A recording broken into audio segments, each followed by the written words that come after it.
A evo danas smo opet imali na sceni vrijeđanje zdrave logike i pameti i nek smo čuli ovo iz početka koliko je puta doktor Žujo vještačio nalaze i da pitamo građane ko ovo plaća, koliko će ovo koštati, izmišljeno suđenje.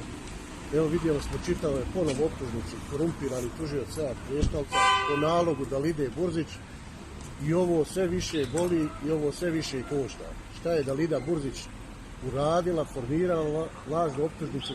Pozivam Sabinu Sarajliju da me primi, da joj kažem da u kantonalnom tužilaštvu rade korumpirani tužioci, alkoholičari i prostitutke.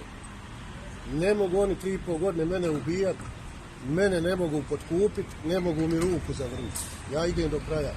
Što se tiče nalaza iz Banja Luke, imamo informacije da su iz VSTV-a pokušali upisati na te ljude, na te vještake.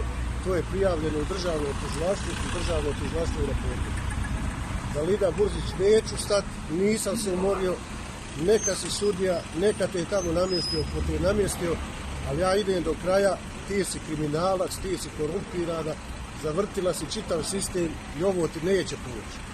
Moja je zadnja, pored svih sudova na svijetu, moja je zadnja, ja ću odlučiti na kraju kako će biti. Neću stati, ja ću na kraju pravdu preuzeti svoje ruke. Ne možete više vrijeđati logiku ovih svih građana i evo pozivam sve stručnjake da izračunaju koliko je koštala do sad ova lažna optužnica koju je podiglo kantonalno tužilaštvo. To je bitno da se vještačenje uradi precizno jer je to u stvari krunski dokaz koji će sudu na kraju definitivno ukazati jasno što to znači. Što se tiče privilegovanih svjedoka, situacija je takva da zaista zakon u krivičnom postupku u ovakvim situacijama predviđa situaciju da se oni moraju njihove izjave iz ranijeg postupka se ne mogu koristiti kao što sud koristi ostale. Dakle, bit će pozvani privilegovani svjedoci, odnosno pripadnici boraci prvo i drugo optuženog koji su ranije koristili, odnosno te 3 žene 2 su koristile pogodnost da ne svjedoče, jedno od njih je svjedočeno. Dakle, sud formalno pravno mora izvesti ovo radnje na ovaj način. Ali mogu ponovo biti?